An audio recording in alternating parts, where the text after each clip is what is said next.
प्रदेश सरकार के भूपेश बघेल को हराना चाहता है ताकि उन्हें सस्पेंड करे साले ने।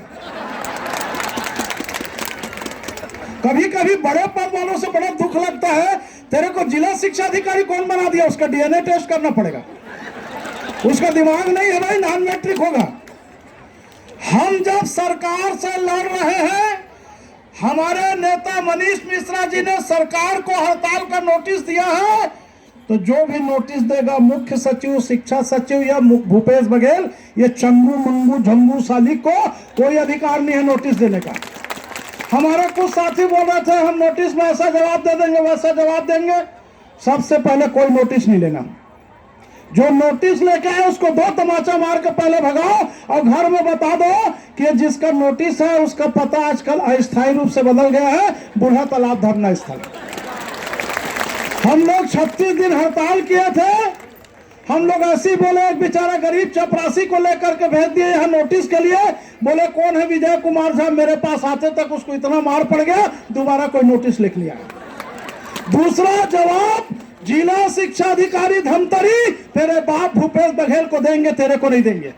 और आ रहे हैं हड़ताल के बाद तेरे को जूता चप्पल का माला पहनाने के लिए बाजा गाजा के साथ सबसे पहली धमतरी के लोग हड़ताल वापस होना, मांग पूरा होने के बाद एक जगह इकट्ठा होना और उसका मुर्दाबाद का नारा लगाते हुए जाना। बोलो इनकलाब जिंदाबाद, आवाज दो। साथियों, हम बार बार बोलते हैं हमारा क्या होगा उसका गम ना होगा, लेकिन इन गद्दारों का जो कुछ भी होगा कम ना होगा। जो हमारे साथ गद्दारी करेंगे, हमको नोटिस देंगे, उनको जिंदगी भर हम निपटाते रहेंगे। दूसरी बात, एक और भ्रम को मैं दूर करूं, बहुत आंदोलन किए हैं, जीते हैं, हारे हैं, कभी माला पहनना पड़ा है, कभी गाली खाना पड़ा है। आंदोलन करना बड़ा सरल है साथियों, आंदोलन को वापस लेना बहुत कठिन काम है।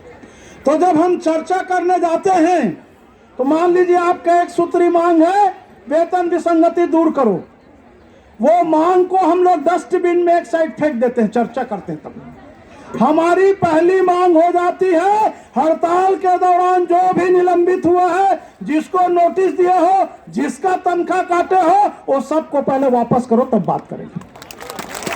जब हम बराबर में आएंगे तब बात होगी, और वो पहले निर्णय होता है। आपको बता देता हूं, मध्य प्रदेश में और इस छत्तीसगढ़ की माटी में जितने भी आप जैसे सशक्त आंदोलन हुए हैं, आंदोलन अवधि का तनख्वाह भी इनके बाप को देना पड़ता है, तनख्वाह भी लेंगे। आप चिंता मत करो तनख्वाह का क्या होगा। एक और निवेदन करूंगा, आपकी स्थिति बहुत सशक्त है, इस स्थिति में आंदोलन को तोड़ने का बहुत प्रयास किया जाता है।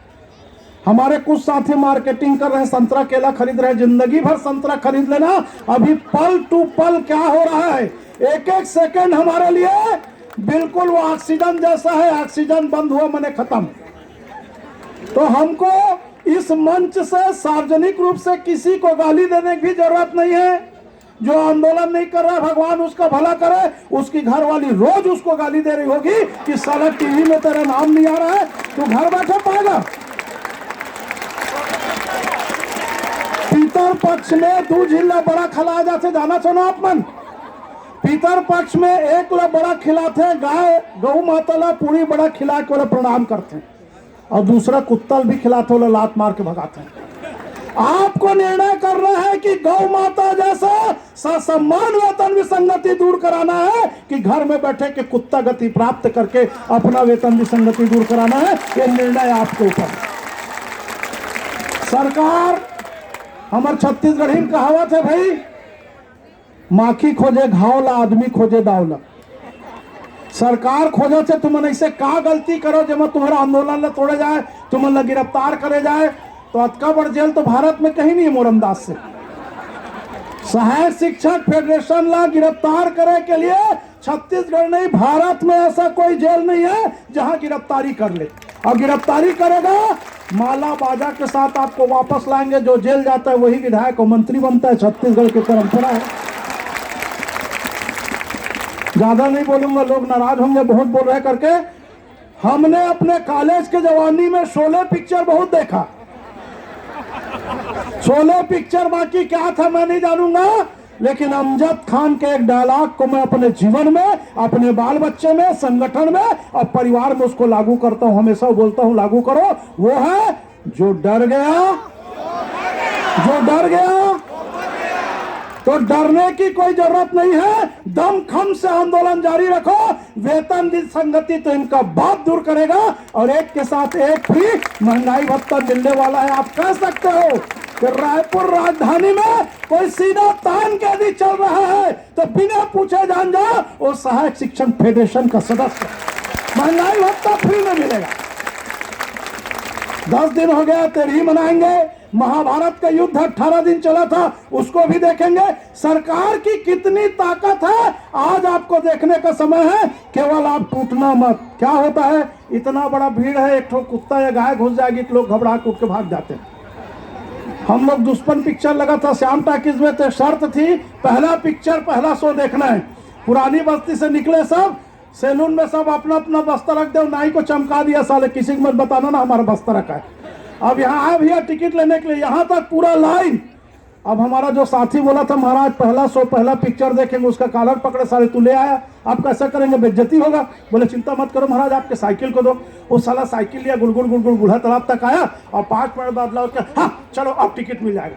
वो क्या किया, बूढ़ा तालाब में एक मुरहरी सांप को रख के झिल्ली में बांध लिया और काउंटर में गया, खुद डाल के सांप सांप सांप, 1 टिकट 2 टिकट 4 टिकट। सरकार भी वैसी करती है, आंदोलन के दौरान तोड़ने के लिए हर रणनीति को अपनाती है। इसलिए जब भी चर्चा होगा 10 दिन 15 दिन के हड़ताल अवधि को सरकार अवकाश स्वीकृत करे, हर समय हुआ है, आज भी होगा। और दूसरा, हड़ताल अवधि का वेतन भी मिलेगा। क्यों, 1.5 साल बाद तुम्हारा वेतन देने का नंबर आ रहा है। चुनाव समय यदि हमको वेतन विसंगति दूर नहीं हुआ तो न तुम्हारा वेतन विसंगति दूर होगा, न तुम्हारा नियमितीकरण होगा। समझ गए ना? तो साथियों, आपका आंदोलन 100% सफल है। गर्व से, ईमानदारी से, चट्टानी एकता के साथ बढ़ते चलिए। विजय आपका चरण छुएगी। जहां विजय झा है, लोगों को मजाक करता हूं, विजय झा के ऊपर कभी मत करना शंका, अकेले हनुमान ने जला दिया था लंका। हम आपके साथ हैं, लंका को जला देंगे। और कल भी आइए, संख्या को बढ़ाइए। जो नहीं आ रहा है उसके बीवी को फोन करके बताइए कि अपने घर वाले खाना मत दो।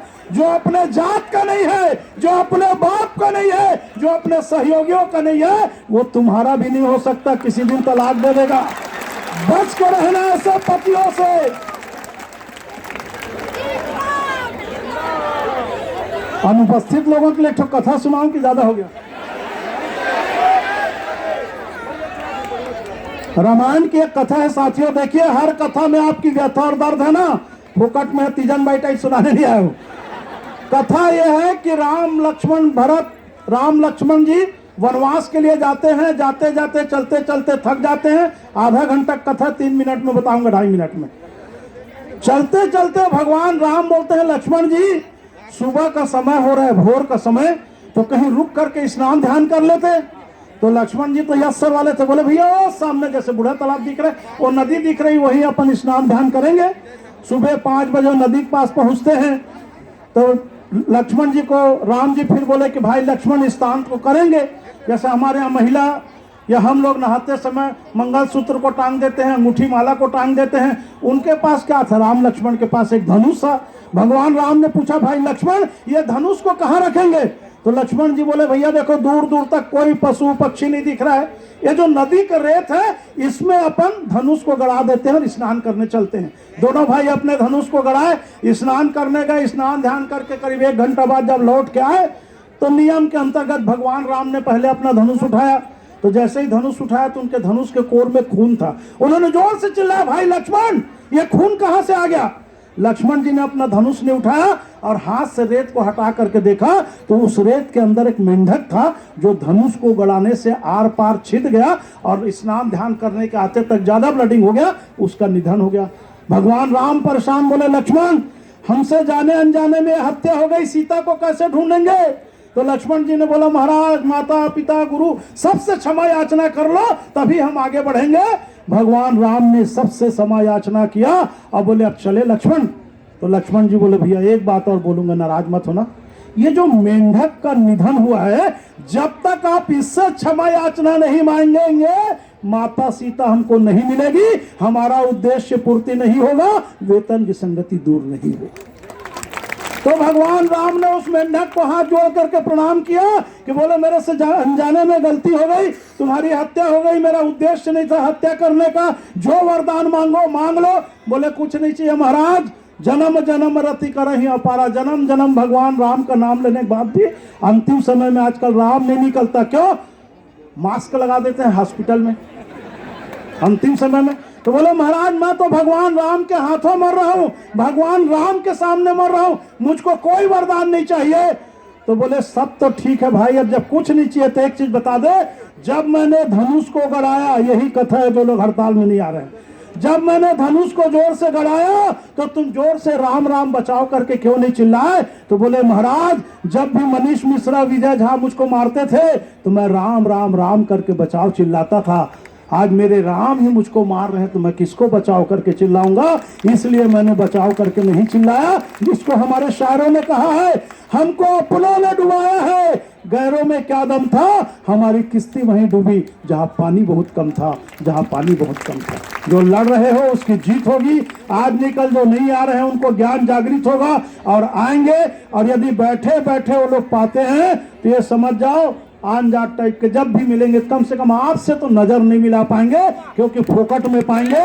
पुलिस वाले लोग 10 चोर को पकड़ते हैं और मारते नहीं, पहले सबसे नजर से नजर मिलाते हैं, जो नजर से नजर नहीं मिलाता उसी को अंदर ले जाके कूट के पता लगा लेते हैं चोरी किया। तो जो हड़ताली सहायक शिक्षक 1,09,000 लोगों से नजर इस छत्तीसगढ़ की माटी में शिक्षक या कर्मचारी नहीं मिलाएगा, समझ जाओ वही हड़ताल में नहीं आया था सर्टिफिकेट जारी कर देना। इनकलाब जिंदाबाद, आवाज दो, अभी तो यह लड़ाई है, छत्तीसगढ़ सरकार की दमनकारी नीति नहीं चलेगी। अरे नोटिस वोटिस बंद करो, धमतरी शिक्षा अधिकारी मुर्दाबाद, हड़ताली कर्मचारियों के खिलाफ काम करने वाले अधिकारी मुर्दाबाद। भूपेश बघेल होश में आओ, भूपेश बघेल होश में आओ। अरे दमन के आगे नहीं झुकेंगे, दमन के आगे नहीं झुकेंगे, दमन किया तो और लड़ेंगे, दमन किया तो और लड़ेंगे। अरे रोजी रोटी दे न सके, अरे रोजी रोटी दे न सके, अरे रोजी रोटी दे न सके, अरे जो सरकार निकम्मी है, अरे जो सरकार निकम्मी है। एक बार जोरदार ताली बजा के नाराबाजी वीडियो हो रहा है हमारे टीवी वाले साथी का। इनकलाब जिंदाबाद, बोल मजूरा हल्ला बोल, ताली पीट के हल्ला बोल, ताली पीट के हल्ला बोल, वेतन विसंगति चाहिए हल्ला बोल, वेतन विसंगति दूर करना होगा। अरे दमन के आगे नहीं झुकेंगे, दमन किया तो और लड़ेंगे, और लड़ेंगे, और दमन किया तो और लड़ेंगे। अरे कितनी ऊंची जेल तुम्हारी, देखा है और देखेंगे, कितनी ऊंची जेल तुम्हारी। थोड़ा भूपेश बघेल जी को बोल देना, रमन सिंह जी से सलाह ले लेंगे, 1:30 बजे रात को जेल से हमारे नेताओं को बाहर निकालकर ओपी चौधरी कलेक्टर ने चर्चा कराया था साथियों। इसलिए पुराने इतिहास को याद रखो, जेल भी जाना पड़े तो दौड़ दौड़ के आगे खुशी खुशी जाना, पीछे हटने की जरूरत नहीं है। वही आपका अंतिम परीक्षा या इंटरव्यू है। यदि उसमें पास हो गए तो मैं 1000% 99 और 100 नहीं दावा करके जा रहा हूं कि आपकी वेतन विसंगति दूर होगी, होगी और करना पड़ेगा। बहुत बहुत धन्यवाद।